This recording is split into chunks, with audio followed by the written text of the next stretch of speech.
तो अब हम पढ़ते हैं दीर्घ संधि।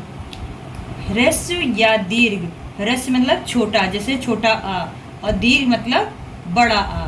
तो ह्रस्व या दीर्घ स्वर अ ई उ री रे के आगे समान स्वर आए तो दीर्घ स्वर संधि होती है। समझ में आई? जैसे अ आ ये है, तो उसके बाद अ आ आए, ई आए, उ आए, तो वहां पे दीर्घ स्वर संधि होती है। मतलब दीर्घ मतलब चाहे वो छोटा छोटा हो, जैसे यहाँ देखिए, छोटा प्लस छोटा बराबर बड़ा, छोटा अ प्लस बड़ा आ बराबर बड़ा, बड़ा आ प्लस छोटा आ बराबर भी बड़ा, बड़ा आ प्लस बड़ा आ प्लस बड़ा आ बराबर भी बड़ा होता है। मतलब इसमें छोटा और बड़ा सब मिलके बड़ा होता है, इसलिए दीर्घ संधि ये कहलाती है। इसमें सब बड़ा होगा। अब इसी की जगह अगर छोटी ई प्लस छोटी ई प्लस छोटी ई होती तो यहाँ पे बड़ी ई हो जाती। छोटी ई प्लस बड़ी ई होती तो बड़ी ई हो जाती। बड़ी ई प्लस छोटी ई होती तो भी बड़ी ई होती। और बड़ी ई प्लस बड़ी ई होती तो भी बड़ी ई होती।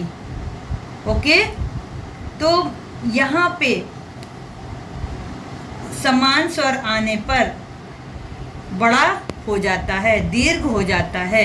जैसे अभी हमने यहाँ पे उदाहरण में देखना है कि कृष्णार्जुनो, कृष्ण और अर्जुन, तो कृष्ण प्लस अर्जुनो। अब कृष्ण में ये आया छोटा आ और ये आया छोटा आ, तो छोटा आ मिलके हो गया बड़ा आ।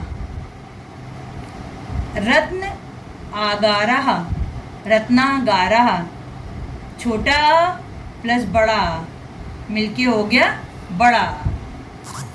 विद्या अर्थी, विद्यार्थी, विद्या प्लस अर्थी, जब दोनों को हमने मिला दिया, जब हमने पढ़ा कि दीर्घ या ह्रस्व के आगे समान स्वर आए, तो ये समान स्वर हो गया, ये बड़ा है ये छोटा है तो समान ही स्वर, तो वो बड़ा हो जाता है। अगर इसी की जगह बड़ा ऊ होता, छोटा ऊ होता, तो वो भी बड़ा हो जाता। ठीक है, तो अब विद्या अर्थी, तो बड़ा आ प्लस छोटा आ बराबर बड़ा आ। विद्या आल्यः, विद्या ये बड़ा हो गया और ये बड़ा हो गया, तो दोनों के मिला के हो गया बड़ा विद्यालयः। ओके, कोई डाउट? कुछ ना समझ में आए तो आप अभी बोल सकते हो, मेरे कमेंट्स बॉक्स में भेजिए, मैं आपको उसके जवाब दूंगी। ठीक, अब नेक्स्ट आती है गुण संधि। यदि अ या आ के बाद, आ या आ के बाद ई या ई आए तो दोनों को मिलाकर ए हो जाता है। ऊ या ऊ आए तो दोनों को मिलाकर ओ हो जाता है। री या री आए तो दोनों को मिलाकर अर हो जाता है। र आने पर अल हो जाता है। अब देखते हैं इसके उदाहरण। जैसे हमने पढ़ा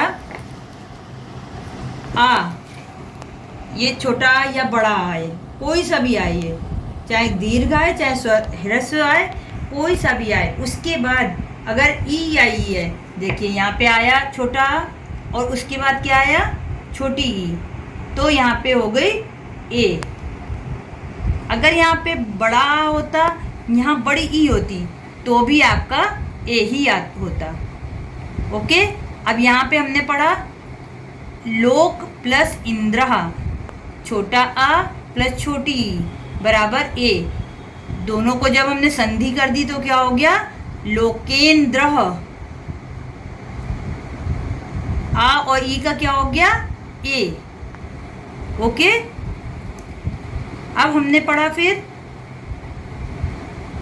ऊ या ऊ आए तो दोनों को मिलाकर क्या हो जाता है, ओ। अब यहाँ पे क्या है, पर प्लस उपकारः। अब ये क्या है, छोटा, ये क्या है, छोटा ऊ। तो अब यहाँ पे अगर बड़ा होता, यहाँ पे बड़ा ऊ होता, तो भी वहाँ पे ओ होता।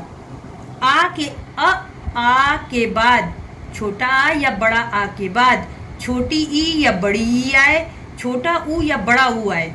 अब ये कॉमन है, इसमें छोटा आ और बड़ा आ कॉमन है कि यहाँ पे या तो छोटा हो या बड़ा हो, ये तो आना ही आना है। वहाँ पे शब्द के अंत में छोटा या बड़ा आना ही कंपलसरी है, और साथ में ई हो, बड़ी ई हो, छोटा ऊ हो, बड़ा ऊ हो, तो भी वहाँ पे ओ हो जाएगा। अब जैसे यहाँ पे हमने पढ़ा पर प्लस उपकारः, अब यहाँ पे छोटा है, ये छोटा ऊ है, तो भी ओ हो गया। अब इसकी हमने जब संधि करी तो क्या हो गया, परोपकारः। ये आपका शब्द बन गया परोपकारः। अब ये ऊ का क्या हो गया, पर उपकार, तो अ और ऊ दोनों मिलके ओ हो गए, तो परोपकारः बना शब्द। अब ये हमने पढ़ा री और री आए तो दोनों को मिलाकर अर हो जाता है। अब हमने यहाँ क्या पढ़ा, देव प्लस ऋषि, छोटा और री दोनों मिलके क्या हो गए, अर, छोटा। अब यहाँ पे भी वही कि बड़ा होता या री होती तो भी वहाँ पे अर ही होता। जैसे अब ये शब्द बन गया हमारा, संधि हमने कर ली विक्षेद, ये विक्षेद हो गया, ये हमने संधि करी तो उसमें क्या हो गया, देव ऋषि, देव अ और ई मिलके हो गया रो, तो ये आपका, और यहाँ पे रा की मात्रा हमने लगा दी, तो देव ऋषि। अब है ली के आने पे अल्य हो जाता है। अब यहाँ पे क्या हुआ, तब ऋकारः, छोटा और रे, अब यहाँ पे क्या हो गया, अल्य हो गया।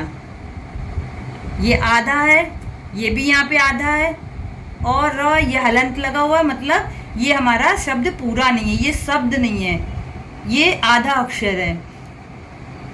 अब हमने यहाँ पे बनाया, जब इसको संधि करेंगे तो क्या बनेगा, तब लकारः। जब हलंत होता है तो हमने पीछे पढ़ा कि जिस वर्ण में हलंत होता है, जिस व्यंजन में हलंत होता है तो वो आधा होता है। जैसे का में लगा हलंत तो वो का पूरा नहीं है, क और आ मिलके तब का बनता है।